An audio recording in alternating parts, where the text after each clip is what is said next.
Reaction continuing to pour in tonight after President Biden's surprise pardon of his son Hunter. And this just days away from Hunter Biden's scheduled sentencing. The younger Biden was convicted on federal gun-related charges in June and pleaded guilty to 9 tax-related charges in September. The pardon covers any and all federal offenses going back the last decade. It was a move that the president for years promised he wouldn't make. President Biden facing tough questions today. Why did you change your mind and pardon Hunter Biden? The president didn't answer. Biden later releasing a statement saying, quote, "No reasonable person who looks at the facts of Hunter's cases can reach any other conclusion than Hunter was singled out only because he was is my son. And that is wrong." Many Democrats are criticizing President Biden for pardoning his son, including several prominent Colorado lawmakers. Denver 7's Brandon Richards shows why they believe the president was wrong and the pushback they're now receiving.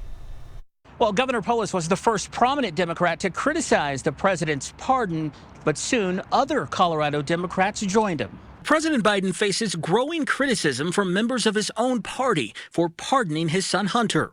The pardon means the younger Biden can't be prosecuted for federal crimes he may have committed over the past 10 years. The president said he believes his son was selectively and unfairly prosecuted, adding that people with similar cases are almost never brought to trial. The president's choice to pardon his son, falls within his jurisdiction. That's within presidential power.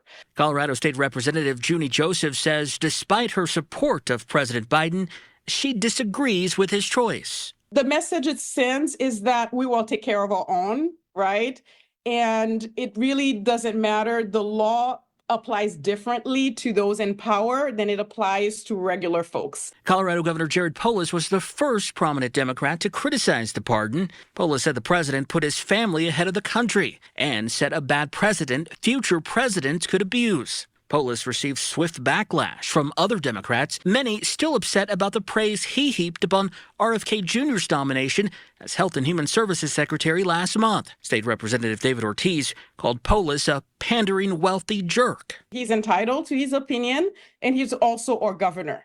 I believe he's on the right side of the issue. Joseph says while her fellow Democrats accuse Trump of promising to do worse, like potentially pardoning January 6 defendants, that's still no reason to support Biden's pardon. We cannot point fingers and say they are not doing the right thing, and because of that, we will not do the right thing.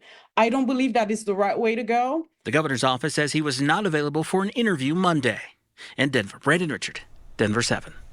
Colorado U.S. Senator Michael Bennet and Congressman Jason Crow also criticized the pardon.